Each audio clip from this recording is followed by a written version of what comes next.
I'm joined by Al Worden. He is an astronaut and an American hero. He was part of the Apollo 15 mission, and he was also one of the few men really to walk in space. Walk me through what you're doing out here today, because obviously you've been working very closely with the Director General of the UAE Space Agency. I'm here with Coleman Worldwide. They provide the U.S. Pavilion here at the Dubai Air Show. As part of that, we started a scholarship program, which we hope will further cooperation between us and lots of countries.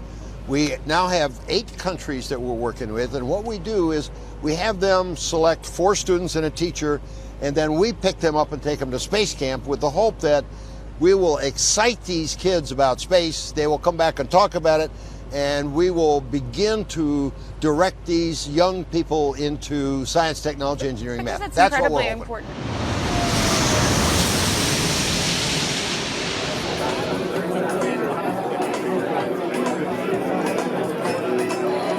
About 5 years ago, I started going around the world with Colonel Al Worden. I met him and came here to Paris. We went to London, we went to Dubai, we went to China. We've been around the world talking about STEM and getting kids inspired. This is the kind of guy that I'm dealing with, a guy that's been on Mr. Rogers' Neighborhood 11 different times because he wanted to help inspire kids. Today, some of you might know we presented a flag flown to the moon to our friends at SIAE.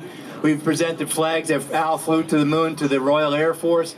We've been presenting gifts to different host nations for a number of years, and we kind of came up with an idea and said, you know what, moving forward, let's put together a scholarship. We were announcing today the astronaut Al Worden Endeavour Scholarship, and with that scholarship, we'll be flying 4 children and 1 teacher from each of those nations to Huntsville, Alabama, to the space camp. So Al, you've been an inspiration of ours, and as long as Coleman Worldwide is organizing pavilions around the world, kids are going to be showing up down there. We named it the Endeavour Scholarship, obviously after his command module, Endeavour. 2 or 3 elements that make our program unique are that, first of all, it's anchored around an Apollo astronaut, and when these guys speak about the challenges, about the importance of technology, every one of them is living proof that their lives hung on the thinnest of threads en route to the moon and back. So no one can speak to the significant importance of STEM training than a guy like Al Worden. Doing it in the context of the U.S. Pavilion at a major international trade show makes it special too, because this is a nation-to-nation gesture.